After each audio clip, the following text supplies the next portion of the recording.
Miami Heat Nation, what is going on? So, in today's video, we got tons of Miami Heat news coming out today. And if you guys enjoy my content, we upload every single day. Today is officially day 101 out of 365 days. And I couldn't do it without you guys. So I just want to say I appreciate y'all. I love y'all. Let's continue to keep grinding to get 6K subs. Make sure you join my Discord, link in the description. And let's get back in today's video. So today, we are going to be reading an article and it says why the West playoff picture should intrigue the Heat with 3 days left. And no, I'm not talking about Jimmy Butler, but we are talking about the Golden State Warriors because it does have to do, and well, it has to involve with the Miami Heat desperately, right? So it says, with Heat owning the Warriors 2025 pick, the next 72 hours could be pivotal where it could fall, right? So it says, if the season, so okay, we're gonna start from it, right? So it says Miami factors into this with the Warriors 2025 top 10 protected pick. It says if the season ended today, the Warriors would be the number 6 seed in the West. The Golden State could finish in the West is a number 4 seed, but if they slip up in either of their final 2 games against Portland or the Clippers without much help elsewhere, they can fall into the playing game once again. The only way that he could potentially have 2 lottery picks is flaming out in the play-in with the Golden State, losing both playing games should they make it. If they miss the play-in, the Golden State picks can't fall below number 18th of the 2025 NBA draft.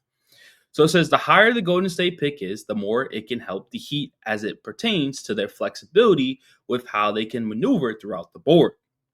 They would have the flexibility to move up depending on where their own draft pick falls. Trade back to stack more assets, use one of those picks to trade into the 2026 NBA draft, or flip for a veteran star in their prime. There are plenty of scenarios that time will tell. Buckle up, folks. So the Golden State Warriors has to do involves obviously with the Miami Heat a lot. So we'll see what happens with the Warriors. Definitely keep closely with them. I'll keep you guys updated with the whole Warrior situation, but that's kind of where the Warriors are and where the Heat's picks stand at currently. So once again, let me know in the comment sections, how do you feel about that? But in other news, I do want to talk about. I found this very, very interesting. Zach Lona's podcast said it's tough to fit Bam Adebayo on all defensive team this year, and then the 4 year streak may be coming to an end. Now, I'm gonna be honest with you. I just feel like a lot of people in the league don't respect Bam Adebayo enough. Bam Adebayo enough. I'm gonna be honest with you because like there's no way this should be happening at all. Like seriously, why is like obviously the votings haven't came out and stuff like that, but he must know something. He must be a voter or something like that. But this is just dumb, bro. Because like Bam's, it may necessarily not show in the stat sheet, but if you watch the Miami Heat games, he's the most impact player on the team, on both teams, on the Miami Heat team or whatever team they're playing. He guards 1 through 5. He is that good of a defender. And we're hearing he might not even be able to make it this year on the all defensive team. Like that's so dumb. And hopefully, like this is not the case at all because like he definitely deserves it. But if it is, man, it just shows you that obviously the NBA, whoever is voting, NBA, like people just they clearly just don't know basketball. And that's why I don't like the voting stuff. I don't like the MVP awards. I don't like the most improved player awards. I don't like the all-star stuff. Like I think it all needs to be fixed.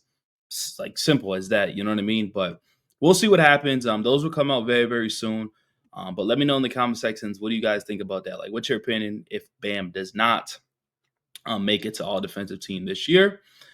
And then also Jeff T continues to keep talking about the Miami Heat.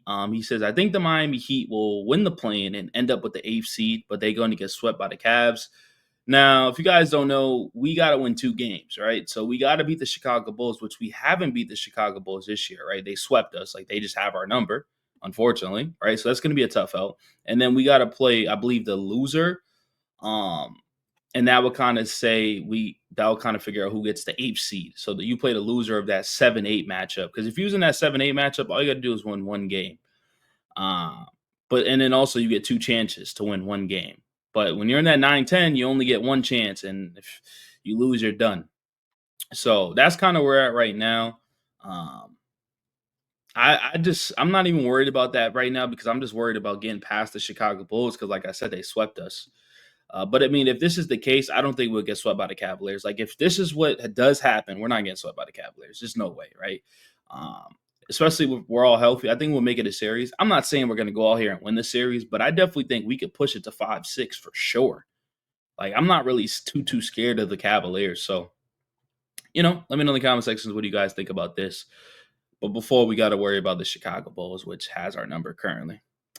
And then also, Zach Lowe did kind of praise our rookie though, and I appreciate this a lot. He says Kelel Ware deserves all rookie first team over the number 2 pick Alex Sarr. He says his efficiency edge over Sarr is large, which I think matters. I just feel like he's been better and played in real meaningful games. And so I'm gonna be honest with you, that's totally true, man. Kelel Ware, his impact has been completely awesome. It sucks that he kind of played late, and that's why like he's not gonna get the rookie of the year award. But I mean, when we just look at Kelel Ware's numbers and just watch him play on the court, like he's gonna be somebody in this league, and that's what love to see. Rookie year averaging 9 points a game, 7 rebounds, shooting 32% from the 3-point line. I mean, you could see his rebounding right here, like 10, 12, 14, 11, 15, 7. Like he's easily going to be a double digit machine for sure. Um, and let's see how much blocks he's averaging per year this season. So he's averaging about 1.1 block this year. So yeah, man, I appreciate that. That people see that Kelel Ware is definitely going to be a talented player in this league because some people don't see that at all. But yeah, let me know in the comment sections like who would you rather have? Like no bias. Like would you rather have Alex Sarr or Kelel Ware? And yeah, man. So we just gotta win these next 2 games, and we'll see how the standings fall for us. But because there is still a chance we could get that 8th seed, but it's very unlikely. And then Spo also said like he's not going to be watching the scoreboard for any team, like because we play the Pelicans, which we should win right here, and there's still a good chance. But yeah, I hope you guys enjoyed today's video. Once again, continue to keep liking, keep sharing, keep subscribing. Appreciate y'all, love y'all, and I'm out.